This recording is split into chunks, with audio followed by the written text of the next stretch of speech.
اچھا جنازے کی دعا کتنے لوگوں کو یاد ہے؟ ذرا ہاتھ اٹھا کے بتاؤ تو کتنے لوگوں کو یاد ہے؟ ایمانداری سے بتانا، جھوٹ موٹ ہاتھ مت اٹھانا۔ دیکھیے اتنا بڑا مجمع ہے اور کافی لوگ ایسے ہیں جو ہاتھ نہیں اٹھا پا رہے، یہ افسوس کی بات ہے۔ آپ اپنے دنیا کے کاموں میں بہت ماہر ہیں، اپنی راجنیتی کے معاملے میں بہت ماہر ہیں، اپنی کھیتی باڑی کے بارے میں بہت جانکار ہیں، لیکن آپ کو جنازے کی نماز کی دعا تک نہیں آتی، یہ افسوس کی بات نہیں؟ جنازے کی نماز میں اللہ اکبر کا امام صاحب نے پہلی تکبیر کے بعد سورہ فاتحہ پڑھے گا، بسم اللہ الرحمن الرحیم الحمدللہ رب العالمین الرحمن الرحیم مالک یوم الدین ایاک نعبد و ایاک نستعین اہدنا الصراط المستقیم صراط الذین انعمت علیہم غیر المغضوب علیہم ولا الضالین آمین، سورہ فاتحہ پڑھے گا۔ اس کے بعد کوئی سورت ملا لے گا، بسم اللہ الرحمن الرحیم قل هو اللہ احد اللہ الصمد لم یلد ولم یولد ولم یکن له کفوا احد۔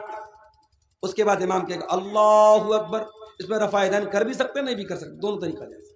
اگر آپ چاروں مرتبہ رفع یدین کریں تو بھی چلے گا، اور صرف ایک مرتبہ رفع یدین کر کے ہاتھ باندھے رہے تو بھی چلے گا۔ ایک بار اللہ اکبر کا سورہ فاتحہ پڑھا، کوئی سورت پڑھی، اب دوسری مرتبہ امام نے اللہ اکبر کا، آپ کیا پڑھیں گے؟ آپ اللہم صلی علی محمد وعلی آل محمد کما صلیت علی ابراہیم وعلی آل ابراہیم انک حمید مجید اللہم بارک علی محمد وعلی آل محمد کما بارکت علی ابراہیم وعلی آل ابراہیم انک حمید مجید۔ درود شریف پڑھا، پھر امام نے کہا اللہ اکبر۔ اب یہ تیسری تکبیر ہے۔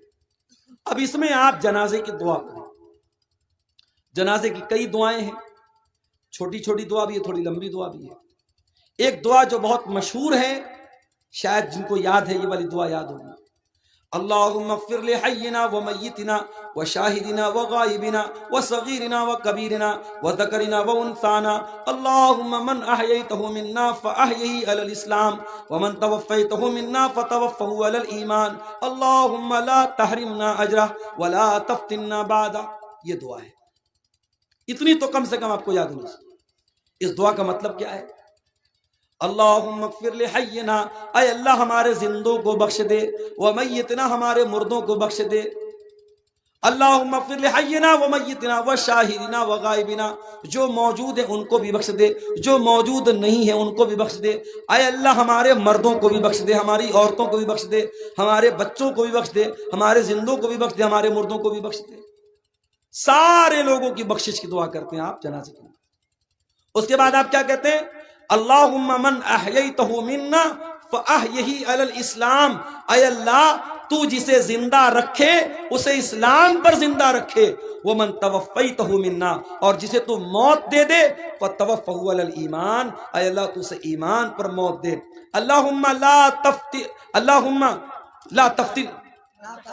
لا تحرمنا اجرا، اے اللہ اس مرنے والے کے اجر و ثواب سے ہم کو محروم مت کر، مرنے والے کے ثواب سے ہم کو محروم مت کر، ولا تفتنا بعدا، اور اس کے بعد اور ایک حدیث میں یہ بھی الفاظ آئے ولا تضلنا بعدا، اس کے بعد تو ہمیں گمراہی میں مت ڈال، ہمیں فتنے میں مت ڈال۔ ایک چھوٹی سی دعا بھی جنازے میں آپ پڑھ سکتے ہیں، اللہم اغفر لہ وارحمہ وعافہ واعف عنہ واکرم نزلہ ووسع مدخلہ، اے اللہ اس مرنے والے کو بخش دے، اس کے اوپر رحم فرما، اس کو درگزر کر دے، اس کو عافیت میں رکھ، اس کی اچھی مہمان نوازی فرما، اور اس کے گناہوں کو دھو دے۔ یہ دعا بھی آپ پڑھ سکتے ہیں۔ تو جنازے کی تیسری تکبیر کے بعد آپ کو یہ دعا پڑھنی ہے۔ اس کے بعد چوتھی تکبیر ہوگی، امام السلام علیکم ورحمۃ اللہ، السلام علیکم ورحمۃ اللہ، دونوں طرف سلام پھیرے گا، آپ سلام پھیریں۔ یہ جنازے کی نماز کا طریقہ ہے۔ اس کے بعد اور آگے بڑھیے، اب آپ جنازہ پڑھ چکے، اب مردے کو قبرستان لے کے جا رہے ہیں۔ دنیا میں انسان کتنا طاقتور تھا، دنیا میں اس کی فارچونر گاڑی جب گزرتی تھی روڈ پر تو لوگ تاکنے لگتے، نیتا جی کی گاڑی آ گئی، ودھایک جی کی گاڑی آ گئی، منتری جی کی گاڑی آ گئی، فلانے صاحب کی گاڑی آ گئی۔ اور آج جنازے پہ لیٹا ہوا ہے وہ انسان، اور اس کی جنازے کی چارپائی کو لوگ پکڑے ہوئے ہیں اور اس کو لے کے قبرستان جا رہے ہیں۔ قبر تیار ہے، اور قبر بھی آپ جانتے ہیں دو طرح کی ہوتی ہے، ایک ہوتی ہے صندوقی قبر جس میں بیچ میں مردے کو رکھا جاتا ہے، اور ایک ہوتی ہے بغلی قبر، اور اللہ کے نبی کی جو قبر ہے وہ بغلی قبر تھی، جس میں سائڈ میں مردے کو رکھا جاتا ہے، تو قبر میں مردے کو اتارا جاتا ہے۔ اب جب قبر میں اتارا گیا اس کے بعد مٹی ڈالی جاتی ہے۔ مٹی ڈالنے کے ٹائم بہت سے لوگ دعا پڑھتے، منہا خلقناکم ومنہا نخرجکم وفیہا نعیدکم تارۃ اخری، یہ دعا پڑھتے یہ ثابت نہیں ہے، بس بسم اللہ پڑھ کے آپ مٹی ڈال دیجیے۔ مٹی ڈال دیا، ہاتھ جھاڑ کے چلے آئے۔ زندگی بھر اس بات کی فکر کرتے رہے لوگ کیا کہیں گے، صحیح کام کرنا تھا نہیں کر رہا تھا، کیوں، لوگ کیا کہیں گے۔ مولوی صاحب نے تقریر میں بیان کیا، بارات مت لے کے جا، جہیز مت لے تو، منگنی کی رسم مت کر تو، ہلدی کی رسم مت کر تو۔ آپ کی شیرشاہ بادی برادری میں کٹیہار میں مجھے لوگوں نے بتایا باقاعدہ بینڈ باجا تک کی شادی ہو رہی ہے۔ کہاں ہیں آپ؟ اتنے بڑے بڑے جلسے اور ہندوستان کے چنندہ علماء کو بلانے کا کیا فائدہ ہے اگر آپ کی برادری کے اندر جو الحمدللہ 80% اہل حدیث لوگ ہیں، آپ کی برادری میں ابھی بھی اگر ناچ گانے کے ساتھ اور بینڈ باجے کے ساتھ اگر شادی ہو رہی ہے اور 2-2 لاکھ روپیہ کیش لے کے شادی ہو رہی تو کیا مطلب ہے؟ لیکن بہت ساری رسم و رواج کی بات آتی ہے، لوگوں کا یہی کہنا رہتا ہے لوگ کیا کہیں گے۔ ارے لوگ کچھ بھی کہیں تو یہ دیکھ اللہ کیا کہے گا۔ تجھے حساب اللہ کو دینا ہے، لوگوں کو نہیں دینا ہے۔ لوگ تو تیرے مرنے کے بعد آئیں گے، قبر پہ مٹی دیں گے، ہاتھ جھاڑیں گے، چلے جائیں گے۔ لوگ تیرے اچھے کام کی بھی تعریف کرنے کے لیے تیرے مرنے کا انتظار کریں گے۔ جس دن تو مرے گا تیری قبر پہ مٹی دینے آئیں گے، اس دن کہیں گے کہ ہاں یار آدمی تو بڑا اچھا تھا۔ زندگی میں جس نے کبھی آپ کو اچھا نہیں کہا وہ مرنے کے بعد اچھا کہے۔ لوگوں کو خوش مت کرو میرے بھائی، اللہ کو خوش کرو، اس کو راضی کرو۔ لوگ تو آپ کے مرنے کا انتظار کرتے ہیں۔ میں کبھی کبھی تقریر کے لیے جو سفر کرتا ہوں بہت تھک جاتا ہوں، سچی بتا رہا ہوں۔ ابھی ادھر بھی کنٹینیو 7-8 دن سے لگاتار میرے پروگرام ہو رہے ہیں، کچھ بہار میں بھی ہوئے، کچھ ادھر یوپی میں بھی ہوئے، کچھ ہمارے اپنے بنارس میں بھی ہوئے۔ رات میں پروگرام کر کے کبھی ایسا ہوا گھر پہنچا، کبھی ایسا ہوا گھر نہیں پہنچا۔ پھر صبح مدرسے کی ڈیوٹی کرنا ہے، صبح 8 بجے سے لے کے 2 بجے تک ڈیوٹی کرنا ہے۔ اس کے بعد پتہ لگا صاحب پھر نکلنا ہے۔ کئی دن تک تو ایسا ہوا کہ بستر پہ نیند نہیں ملی۔ کبھی کبھی ایسا لگتا ہے کہ اتنا سب کرنے کے بعد بھی ایسا تو نہیں کہ سارے لوگ میری تعریف ہی کریں گے یا سارے لوگ مجھے اچھا ہی سمجھیں گے۔ بہت سارے لوگوں کی نظر میں برا بھی ہوں، تو میں لوگوں کے چکر میں کیوں پڑوں بھائی؟ لوگوں کی تعریف سننے کے لیے یا لوگوں کی برائی سے بچنے کے لیے کبھی بھی صحیح کام کو مت چھوڑو اور کبھی بھی غلط کام مت کرو۔ یہ دیکھو اللہ کی نظر میں صحیح کیا ہے اور اللہ کی نظر میں غلط کیا ہے، بس ہم اللہ کو حساب دیں گے۔ قبر میں مٹی دے کے لوگ چلے گئے، یہاں تو اتنی بڑی بڑی لائٹیں جل رہی ہیں۔ 4 ویلر سے میں آ رہا تھا، ڈرائیور صاحب نے کہا مولانا صاحب پروگرام کہاں ہے، نظر نہیں آ رہا ہے۔ میں نے کہا لائٹ نظر آئے گی سمجھ جانا۔ دور سے ٹیوب لائٹ نظر آنے لگی۔ عبدالعزیز بھائی کو میں نے فون کیا کہ ہاں آپ کے پروگرام کے لوکیشن پر پہنچ گیا۔ پروگرام ہے، آپ نے دور تک لائٹوں کو لگایا ہے۔ کبھی قبر میں آپ نے کوئی لائٹ دیکھی ہے؟ کبھی ایسا ہوا کہ آپ نے مردے کو دفنایا ہو اور ساتھ میں ایک لالٹین رکھ دیا ہو، ایک موبائل کا ٹارچ جلا دیا ہو؟ نہیں، وہاں کوئی روشنی نہیں چھوڑ کے جاتا۔ دنیا میں گرمی کا موسم ہوتا ہے، ہم کولر، پنکھا، اے سی جیسی طاقتیں لگاتے ہیں۔ قبر میں کوئی اے سی لگاتا ہے کیا؟ کوئی پنکھا لگاتا ہے کیا؟ قبر میں ہم ہوں گے اور ہمارے اعمال ہوں گے میرے بھائی، اور قبر کے اندھیرے میں اگر ہمارے اعمال خراب ہوں گے، ہمارے کام گندے ہوں گے، ہم نے اللہ کو ناراض کیا ہوگا، معاف کرنا اس اندھیرے سے ہم نہیں بچ سکتے۔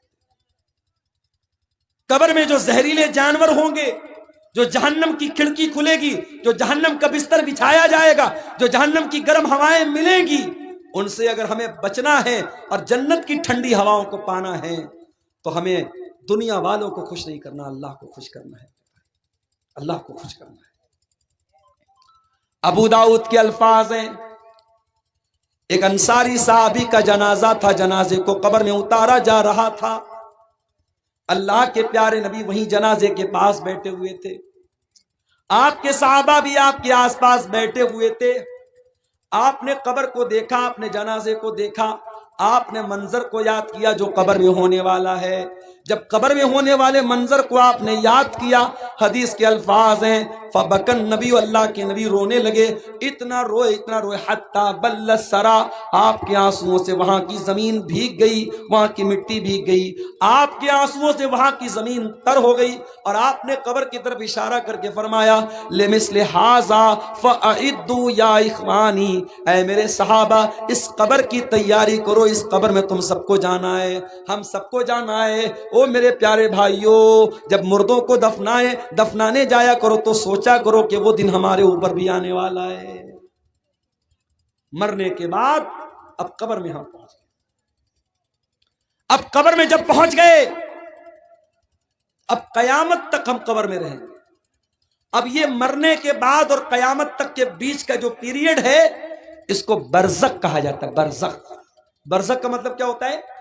Barrier, divider. آخرت ایک طرف، دنیا ایک طرف، بیچ میں ڈیوائیڈر کیا ہے؟ یہ قبر کی زندگی ہے، برزخ کی زندگی. اور اسی سے یہ مسئلہ پتا چلا کہ ہم تو اپنے مردے کو دفناتے ہیں، ہمارے ہندو بھائی تو اپنے مردوں کو جلا دیتے ہیں، ہمارے پارسی مذہب کے لوگ تو اپنے مردوں کو چیل کووں کو کھلا دیتے ہیں، عیسائی لوگ تو تابوت میں رکھ کے مٹی کے اندر ڈال دیتے ہیں. ہر مذہب میں انتم سنسکار کرنے کا اپنا اپنا طریقہ ہے. اور ہمارے نبی فرما رہے ہیں کہ قبر میں عذاب بھی ہوگا اور قبر میں ثواب بھی ملے گا. تو جس نے جلا دیا، جس نے چیل کوے کو کھلا دیا، اس کو کیسے عذاب ملے گا، اس کو کیسے ثواب ملے گا؟ تو یاد رکھو میرے، قبر کا مطلب وہ گڈھا نہیں ہے. قبر ایک دنیا کا نام ہے. قبر ایک الگ ورلڈ ہے، ایک الگ دنیا ہے، اور اس دنیا کو ہم برزخ کہتے ہیں. اور یہ بھی یاد رکھو کہ مرنے کے بعد اب دوبارہ دنیا میں کوئی واپس نہیں آ سکتا. یہ جو بالی ووڈ کی فلموں میں دکھایا جاتا ہے، سیریلز میں دکھایا جاتا ہے، ایک انسان خودکشی کر لیتا ہے، آتم ہتیا کر لیتا ہے، اس کی آتما بھٹکتی رہتی ہے. کوئی آتما واتما نہیں بھٹکتی. مرنے کے بعد کسی کی آتما، کسی کی روح دنیا میں کبھی نہیں آ سکتی. یہ بات یاد رکھو. قرآن کہتا ہے حتی اذا جاء احدهم الموت قال رب ارجعون. جب انسان کو موت آ جاتی ہے اللہ سے کہتا ہے اے اللہ ایک چانس اور دے دے، ایک موقع اور دے دے. رب ارجعون، ایک بار دنیا میں دوبارہ آنے کا موقع دے دے. لعلی اعمل صالحا فیما ترکت، اے اللہ میں وعدہ کرتا ہوں، میں پرومس کرتا ہوں، میں دنیا میں ایک چانس تو اور دے دے، میں کوئی گناہ کا کام نہیں کروں گا، کوئی تجھے ناراض کرنے والا کام نہیں کروں گا. اے اللہ میں نیک عمل کروں گا، میں اچھا عمل کروں گا. اللہ فرمائے گا کلا انہا کلمۃ هو قائلها ومن ورائہم برزخ الی یوم یبعثون. اے میرے بندے، تیری یہ وش پوری ہونے والی نہیں ہے، تیری یہ آرزو پوری ہونے والی نہیں ہے. اب تو قیامت تک برزخ میں رہے گا، تو قبر کی زندگی گزارے گا، برزخ کی زندگی گزارے گا.